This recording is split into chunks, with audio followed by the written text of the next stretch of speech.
What's up, guys? Chris Hayre with you on a new episode of Chargers Weekly, off-season edition. We are on YouTube now, in addition to audio. So wherever you listen to your podcast, if you're listening in your car, Apple, Spotify, etc., YouTube is another avenue to get Chargers Weekly. And we have a Beat Writers Roundtable today. Daniel Popper, The Athletic, Gilbert Manzano, Southern California News Group, just fresh off of Brandon Staley's press conference announcing his coaching staff. Fellas, what's going on? What's up? Chilling, man. I'm glad I called my hair today for this YouTube debut. Listen, I threw that on you last second. I'm ready to fire off some takes.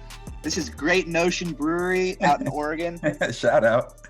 We got one fewer beat writer, so Popper can fire off extended takes today.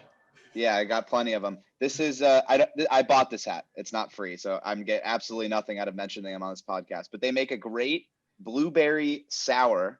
Okay. So if you're in Portland, check them out, and please send me free beer. Thank you. Free There ad. you go. Popper's trying to get that advertisement. Get one of those like Instagram deals. I know, that's what I'm trying to do.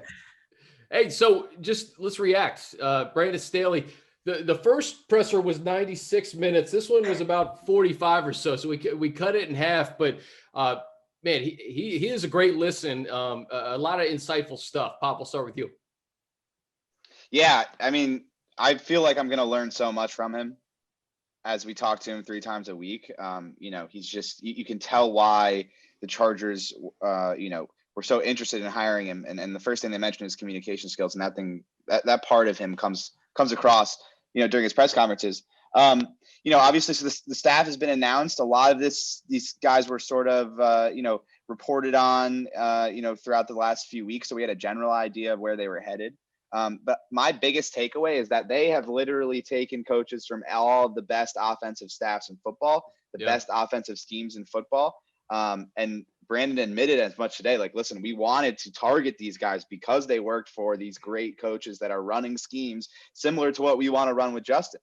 We talk about Shane Day working under Kyle Shanahan as his quarterbacks coach in San Francisco. That is probably the best offensive system in football, just in terms of the schematics and how successful they are with what they do out there in that offense. Kevin Kroger, the tight ends coach, am I pronouncing that correctly? He worked for Matt LaFleur with the Packers. That was one of the most efficient offenses in football this year. Obviously, we've talked about the coordinators, bringing in Joe Lombardi, a guy who worked for Sean Payton for 15 years in New Orleans. And then Brandon Staley, obviously working very close with Sean McVay, another highly respected offensive mind. So you're talking about pulling ideas from all of these great offensive systems. And there is a lot of overlap between these systems too. They're all cut from, the Payton system's different, but between LaFleur in Green Bay and Shanahan in San Francisco and McVay with the Rams, they're all cut from the Mike Shanahan offense, which is a lot of what the Chargers were running last year. Anthony Lynn, of course, played for Mike Shanahan with the Broncos and wanted to implement some of that stuff, the QB movement, the bootleg, the wide zone, the play action, all of that kind of stuff that's central to the Shanahan system. Now they're going to carry over some of that stuff that they did last year. Then they're going to pull from these other systems that are all cut from that Mike Shanahan's cloth. All 3 of those guys, McVay, Kyle Shanahan, and Matt LaFleur, coached together under Mike Shanahan in Washington. So you can sort of see all these dots connecting in terms of what this offense is going to look like. But they are committed to pulling these different concepts and pieces from all the best offenses and putting together something that is very unique and, to use Brandon Staley's words, on the cutting edge, which is what you have to do to win football games in 2021. Yeah. Gil, before you go, just a quick footnote to what you were mentioning in Washington. That 2012 year when they drafted RG3 and Kirk Cousins the same year, what they did offensively took the league completely off guard with just the RPOs and the zone reads and everything that they had RG3 do. And then when Kirk Cousins came in, they adapted. And to your earlier point about picking from different offenses, this is something where you pick and choose in an effort to find not only the strengths of Justin, but the strengths of those around him. So it is exciting to see different influences coming in and Brandon Staley being open to these different ideas. Gil, what about you? Yeah, Chris, I think that's probably the most exciting part. It's kind of a little bit of unknown. You don't know how it's really going to look, but there's a lot of ingredients and blends from around the league. And you hear the copycat league kind of thing, but usually it doesn't go well when you try to copy something and mimic it and force it in there. So I think when training camp rolls around or preseason, if they are preseason games, it's gonna be kind of exciting to see how you kind of blend this together, because like you mentioned the scheme in Washington, you want something new, fresh, that maybe in 10 years someone's gonna take over and use your scheme and try to kind of tinker with it. So I think with Justin Herbert being the foundation and kind of having this diverse background, it's gonna be very exciting to see how do you kind of utilize a guy who has every type of skill that you want in a quarterback, and how do you kind of elevate him to that next level. So for me, I'm very eager to see that, but it's still a little bit of unknown, a lot of waiting to see. I know we're trying to ask a couple questions about where players fit and this and that, but once the summer rolls around, you're gonna see that whole blend together. And who knows, it could be a little too much. It could be kind of complicated. We don't know yet, but it sounds like he has the right approach with the guys that Popper mentioned from different backgrounds, from New Orleans to Green Bay to San Francisco. So I'm very eager to see how that kind of turns out in summer. Yeah, and I'm eager to see what the roster is going to look like, because it's one thing to talk about all these things, but when we mentioned free agency and the fact that they have 9 picks in the draft, the roster is just going to look different point blank than it was in 2020. I had a chance to talk to Jeff Duncan from The Athletic last week about Joe Lombardi, and just got some fascinating stuff. First of all, I'm going to plug. Yeah, get the book out. Get the book out. I am. You know why? I'm going to get the book out because I talked to Jeff before week 5, and this book had just come out. And obviously Justin had 4 touchdowns, Monday Night Football.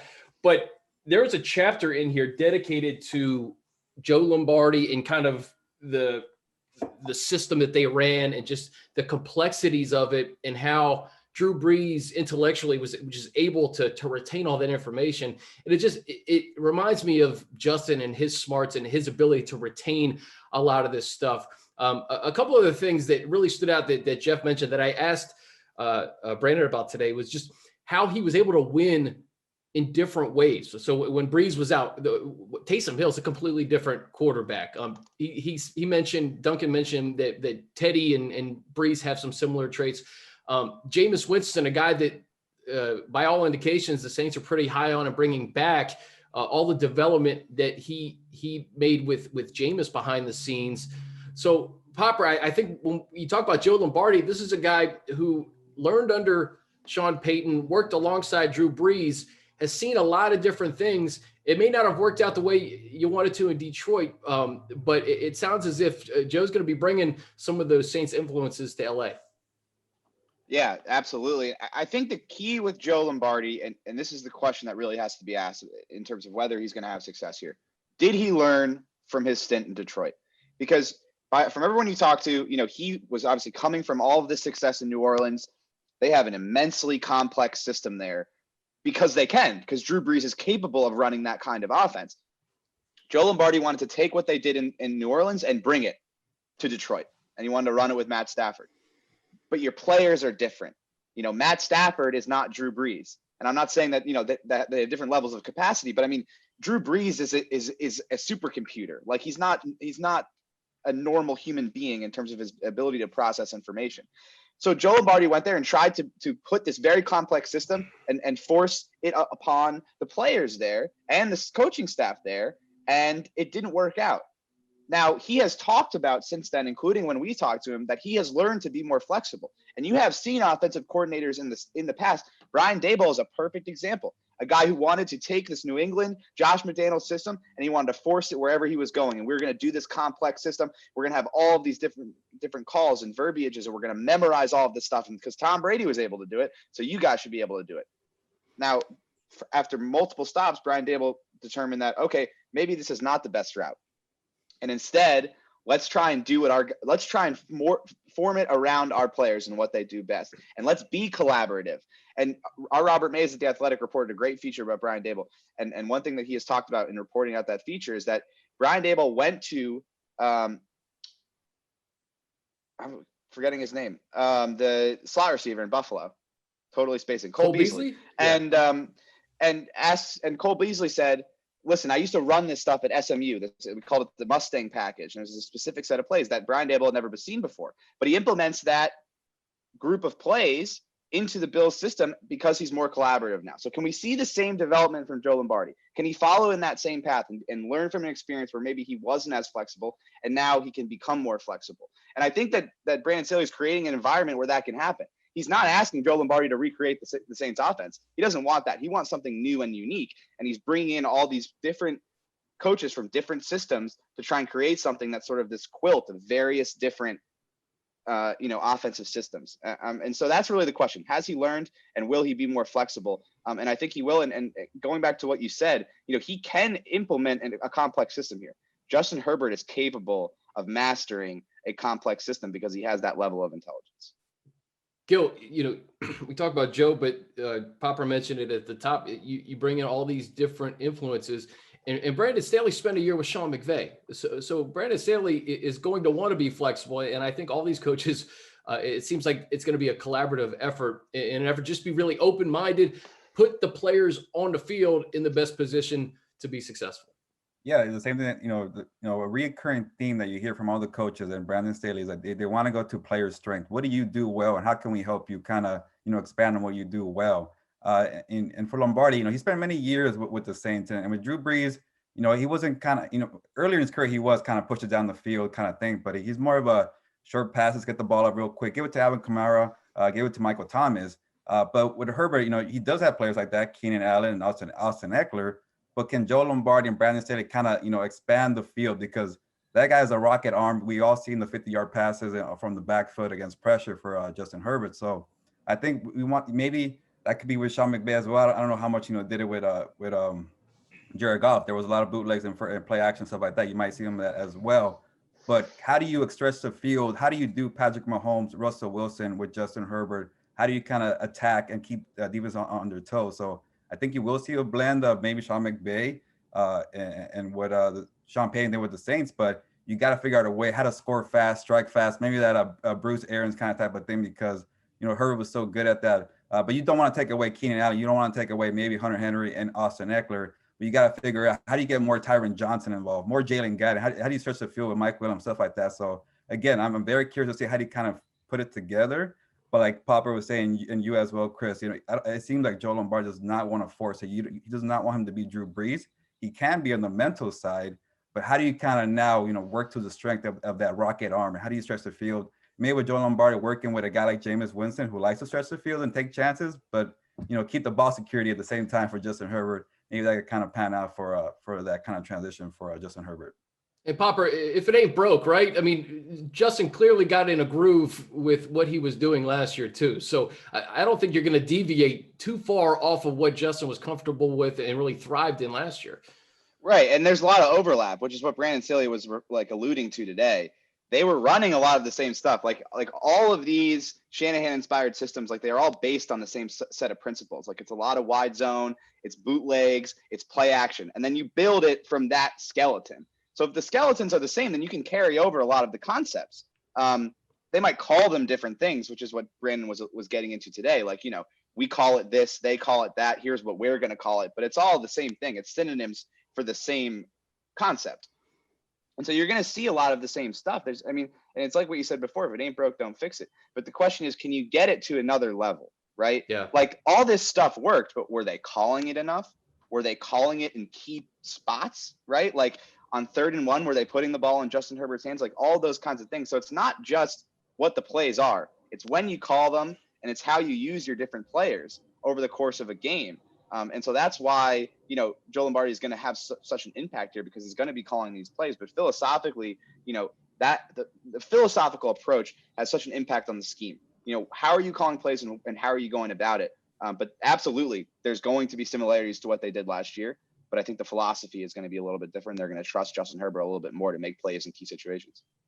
Gil, I go back to last year, winning 4 straight to end 2020, but doing it in the division, something they just did not do. I think they were 0-9 before winning those last 3 games. It's going to be so important to build this roster with those draft picks, with those free agents that do come in here, to win against the Chiefs, the Raiders, in the Broncos. And the fact that you have a couple guys from Denver with Denver ties, whether it be Staley, Ronaldo Hill, having that familiarity. Is it Frank Smith who's coming in from right. Las Vegas? I think having guys who are familiar inside the division can only help this team kind of get over the hump there. Yeah, that's a good point, Chris. And it feels like a long time ago that when they were 0-9 in the division. So that kind of shows you when you win that you kind of forget about it, you move on Yeah. real quick, and that's gonna I didn't carry. forget. I did not forget. I know you For the don't record. forget, Popper. It was a brutal stretch, but like you mentioned, Chris, they do have some influence from the AFC West. And when you're facing Patrick Mahomes twice a year in that Chief offense, I know they didn't do too well in the Super Bowl, but they're gonna be the same, headache nightmare in 2021. So you got to figure them out in that type of way. So I think that's why Brandon Staley was a hire. Why he was brought in to coach the Chargers, because you do have a lot of pieces on defense to kind of keep up with the Chiefs, and we'll see how the Raiders do. They were kind of a good offense a year ago, and the Broncos are always kind of pesky as well. But how can Brandon Staley kind of take this roster, the guys he has now? I think it's gonna be a lot of good pieces. They're gonna come back for next year and kind of elevate them. But also kind of looking forward ahead, Chris, to the draft. How do you kind of make this core group a little better, especially on defense, to kind of keep up? And also on offense, if you're going to score points with the Chiefs, you got to protect Justin Herbert. And I know that's what we're going to go transition into. But you got to fix offensive line. You got to really focus on that, because you have a lot of pieces on defense, and you might want to help build on secondary, get some cornerbacks there, get a little younger. But I know we're going to go heavy on the offensive line, so we could go and talk about it. Wait, let me add one more thing. Gil teed it up. Go ahead.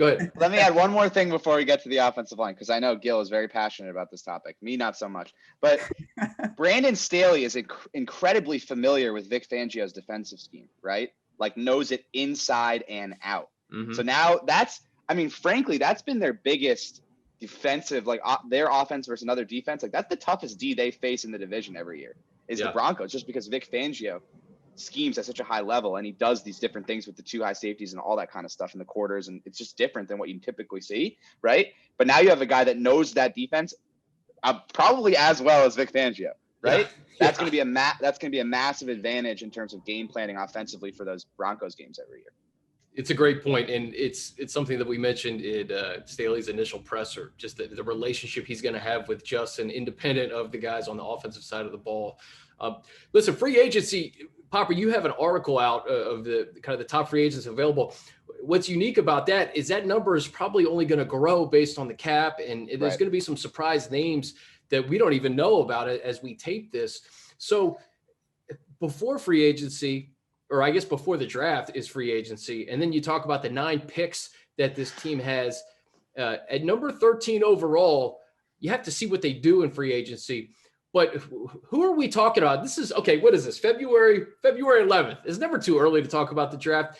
At number 13 overall, give me a couple of names that you have your eye on. Gil, we'll start with you.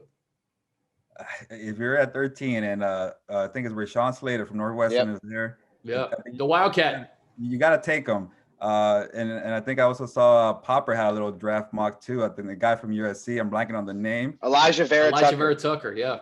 Got it. So maybe those two guys are there. I think you probably have to take those guys. You might get a chance, because it's a I don't know if it's a quarterback heavy draft, but it's a quarterback needy draft, and maybe 4 guys might go in the top 10, maybe 5. So you might get a picking of those 2 guys, offensive linemen. But if those guys are not available, then it's going to be interesting. What do you do after offensive line? But I know we're going to harp on this, but you gotta get offensive linemen.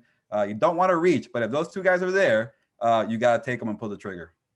Christian Darrisaw too, the kid from Virginia that's Tech. The other one. Yeah, that's another one. There, yeah. So you're right. I think if quarterbacks go in the top 10, even some wide receivers pushes some of that talent to the Chargers at 13. Popper, my counterpoint would be, okay, let's say that the Chargers address offensive line and free agency. We know they have to develop guys in the draft, no question.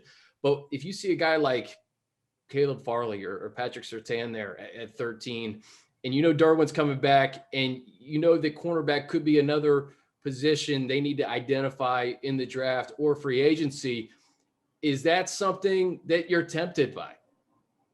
Personally, and then just 20,000. Personally, not tempted. Personally, 13 has to be an offensive lineman, okay. And I don't care how many offensive linemen you sign in free agency either. Like, you got to start building this thing from the ground up. You have to draft an offensive lineman at 13, and you have to hit on him. Like, it has been so long since they have drafted an offensive lineman that's actually developed into a legitimate player. So, like, that's got to happen personally. Now, in terms of organizational philosophy, it is absolutely possible that Rashawn Slater and Penei Sewell are off the board, they're not super high on Elijah Vera-Tucker, Caleb Farley's there, or Surtain, or Kyle Pitts, or a player like that, and the organization says, listen, we're going to go for the much more talented player as opposed to addressing need. That is absolutely possible. I mean, even if they like one of these edge rushers, I'm not even going to try to pronounce the names, but the kid from Georgia. You got time, man. It's way too early. Yeah. I said this on a podcast last week. I'm like, I don't get the pronunciations down until March 20th. Before then, I say the kid from insert school here if it's too hard to say. The kid from Georgia, and then I'm going to try the Michigan guy. Quitty Pie, I think I don't know if that's how you pronounce it. I'm sorry to him for not knowing how to pronounce his name, but I'll get it by March 20th, I promise. But say they feel like they need help at outside linebacker. We just talked to Brandon Staley about where Joey Bosa is going to fit. He basically just said that he's going to be a playmaker and that he's going to be an edge player. I think that means that he's going to be defensive end when they're in 4-3, when they're in nickel, which is going to be most of the time. And then, he would come into like a 3 technique defensive end if they're in base, which they're never really going to be in. So it doesn't really matter. But say they feel like they need another pass rusher. They got Joey Bosa, they got Chenna Nwosu. Are they going to re-sign Ingram? We'll see. But maybe they feel like they can bring in a young pass rusher to replace Ingram to beef up that part of the defense. A guy that fits the mold of exactly what Brandon Staley is working for. I think that's absolutely a possibility. But personally, I think it has to be an offensive lineman. And you say like address the offensive line in free agency. Like they have to get so much more talent at the offensive line that they can't just address it through the draft or address it through free agency. It has to be both. Yeah, they have to sign multiple offensive linemen in free agency, and they have to draft multiple offensive linemen to get this group to a point where they're talented enough to not just play well with the starters, but be able to weather these injuries. I mean, it's year after year where they suffer these injuries, and everyone's like, "Oh, the Chargers are bad because they have offensive line injuries." Everyone has offensive line injuries. It's about, do you have the depth to replace those starters and continue to play at a high level and make it to the Super Bowl in the case of the Chiefs, who weathered the loss of Mitchell Schwartz. It's about having enough depth. So personally, my personal opinion is a lot different than what I think the Chargers could end up doing, which should not be a surprise. Gil, 9 picks. I talked about this last week. I want to get you guys' opinion on this. This is the best year to have 9 selections because there are some guys with the way this offseason is going to be, just how it's unconventional. There's no combine. Pro days are going to be weird. I mean, Senior Bowl was a great opportunity for a lot of these teams to get in front of some of these guys in person and spend some time with them. But to have 9 picks, let's say in the second round, there could be an offensive tackle with first round talent that you can get. I think it's a combination of, okay, it could be a crapshoot because you don't have a full body of work over the last 12 months, but at the same time, it's a great opportunity to maybe have some talent fall down to you, especially if you have extra picks. Yeah, and especially on offensive line, and we keep talking about it, but you're going to have a lot of free agents on the offensive line, from Sam Tavy to Forrest Lamp to Dan Feeney to even Mike Pouncey being gone. So you're going to need a lot of those picks and maybe free agents to kind of rebuild that. But yeah, you're right. It seems like it happens every year. Is it you go back and you kind of look at these drafts from years past, and you see the second round, third round, like how did this guy fall and land in the lap of a certain team? So there will be some players they're gonna fall. But is this finally the year that the Chargers don't neglect offensive line, because they've had chances to draft offensive linemen in the second round, third round, and they kind of just always overlook it. The last time they did it was 2017 with the crop of guys I just mentioned. And, a lot of mixed results there. But with 9 picks and with Tom Telesco, who likes to build through the draft, doesn't spend too much. He does occasionally on the free agency side, but also it's a big. I feel like it's a bigger risk in free agency. You sign these veterans. It doesn't pan out. They're kind of on the decline. You want to lay that foundation with young guys. It's a young league. You're always it's a lot of turnover. So with 9 picks, you could hit on some of these guys. It could be you want to get greedy. You want to build for Justin Herbert. Maybe you could find him a tight end, a wide receiver. I know he has plenty of those right now, but the league changes so much. So you gotta have like a minor league. You gotta have guys ready, like you guys mentioned. When injuries happen, you gotta have guys ready, develop, and to be a playmaker. And on defense as well, you need some help on the defensive line. You have Joey Bosa, but maybe Melvin Ingram is not back.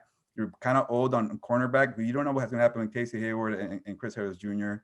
So those picks are going to go, I think, be spread out throughout the whole roster. And rookie deals are cheaper too. Like it's not just that you want these guys developing; it's that they cost less against your cap. And Tom has alluded to this. He said how important rookie deals are going to be this year with the cap dropping. The cap is dropping, but then also you have to factor in, okay, the cap isn't going to be where we expected it to down the line either. Because if it's, say it's at, it's projected now at 180, 181 million, right, for this year.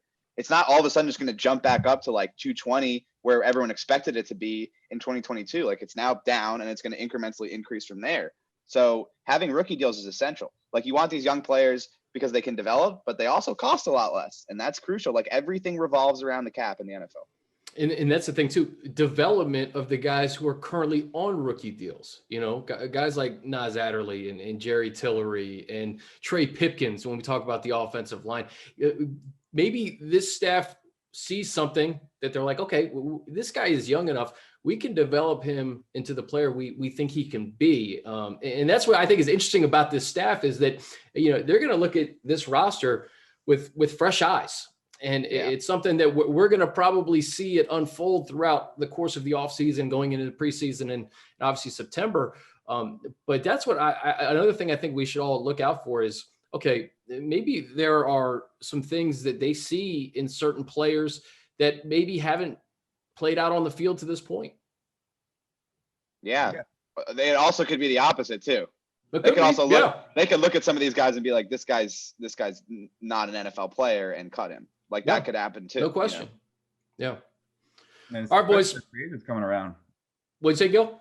Especially with free agents, you always kind of have the connection with, oh, this Ram player or this Bronco player or this Bear player is going to come in and take a job from somebody currently on the Chargers. So I'm curious to see how that kind of pans out in the offseason. And that's the thing too, is like some of these guys have great familiarity with what Staley does defensively or offensively too. I mean, you talk about some of these coaches who worked closely with maybe some guys who are going to be unrestricted free agents. So that's something that bears watching. Final thoughts from today. Like I said, Staley, he gives you great info, man. 45 minutes talking about this new coaching staff. Gil, we'll start with you.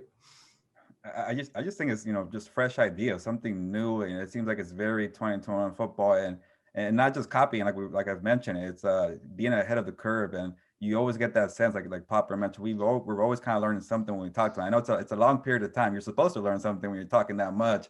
But yeah, he seems like he has good people skills, a good leader. But again, to get to the football field, we don't know what's going to happen. But so far, these first two interviews with Brandon Staley and the coaching hire he's made, I am impressed. I do like the staff. It's very diverse. He hired a good amount of minority coaches as well. So overall, for me, he checks a lot of boxes. Pop. Yeah. I mean, just to piggyback off what Gil said, the one word that Brandon Staley kept using over and over again was cutting edge, right? We want to be at the cutting edge in pro football. We want to be on the cutting edge of a lot of things, how we teach, how we lead. These are things that he said. Like that is what it takes. You have to be thinking 3-4 steps ahead of where this previous Chargers coaching staff was thinking. Like you have to want to be innovative. You want to come up with brand new ideas. You don't want to do what has worked in the past because that's not going to work in the future. And I think that philosophy is crucial. Now, how is that going to manifest itself? That's what I'm most fascinated with. Like, what is it going to look like on the field? What is it going to look like for game management decisions, right? They talked a lot about how they brought Darius Swinton in to be, a guy on the sideline who's helping with game management stuff. How is that mechanism actually going to work? Now, Darius Swinton specifically isn't an analytics guy. He's more of like a football savvy game management type guy.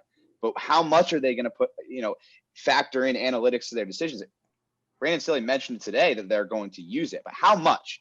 Like the Ravens, for example, have a 25-year-old, I guess he's 26 now, Yale economics major who sits in the booth and he's in Harbaugh's ear, right? Right. Are they going to have a guy like that? Are they going to lean into it that much? Because that would be cutting edge. Like if you really want to be cutting edge, you can lean fully into analytics and make your decisions strictly off win probability models. Like that could happen. Now, are they willing to go that far? That's what I'm sort of fascinated to see. But I think in terms of schematics, in terms of what they're going to do with their players, that is absolutely going to be on the cutting edge. And I'm really, really interested to see sort of how all the pieces fit together and what it specifically means schematically, both offensively and defensively moving forward. Final thing, guys, what are you writing? What are you writing this week, Gil? Like you mentioned, Chris, a long presser, so I got to transcribe a lot. And that's when I get kind of my little nuggets there. But I think maybe more on where players fit. I know we asked about Joey Bosa, Kenneth Murray, and maybe Justin Herbert and how everything's going to look. We're going to probably write about this the entire offseason. How's this scheme on defense and offense going to look? We're going to try to figure it out. We're going to guess. Me and Pop are going to compete. Who got it right? Who got it wrong? So no competition. No competition. and you'll brag about it. I know it. But yeah, obviously. For today, I'm just going to go more of the coaching staff and the hires and what to look for with these new guys in charge. Popper, what are you writing this week? So I have a ton of content out there. I had earlier this week, I published 41 prospective free agents that they could target. 27 of them are offensive linemen. It is literally, I think, every single free agent they could potentially target. Like, I'm banking on all of their signings being on that list, and if they're not, I'm going to be very disappointed. Well, and like we said, that list is going to be growing probably over the next month. Right. Once the cap casualties start rolling in, but that's like the guys that are going to be unrestricted free agents. They're all in there, and I wrote about the fit with the team and everything. So go check that out. Just now, I published a 3 potential trade scenarios for Orlando Brown Jr. Put that together with our Ravens beat writer, and that has why a certain trade package might work for the Chargers, why it might not, why it would work for the Ravens, why it might not, and that will give you an idea of sort of where the market is there. I know fans are really interested in that. I have a column up today, a little analysis piece on our mock draft that ran, Dane Brugler's mock draft. They took Elijah Vera-Tucker. I talked about his fit with the team and sort of the overall philosophy of offensive linemen. I'm going to have analysis on the staff up later this week. And then next week we're doing a mailbag. And I'm also going to dive into the film next week and look at, where the Rams film from last year to see sort of where all of the Chargers pieces might fit. With this new scheme, sort of where Joey Bosa might fit, what maybe where he could relate to what player on the Rams defense last year, Kenneth Murray, Derwin James, all those guys. So the off season is the season. Content machine. I'm a content robot, baby. Yeah. It never stops. Listen, the Super Bowl Sunday, you think like, all right, take a breath, turn the page. Never stops. It never stops here on Chargers Weekly. Our YouTube debut with my guys, Gil Manzano, Daniel Popper. Thank you, guys. Be sure to download and subscribe to the Chargers Podcast Network. Now catch us on YouTube. Have a great week, and until next time, I'm Chris Hayre.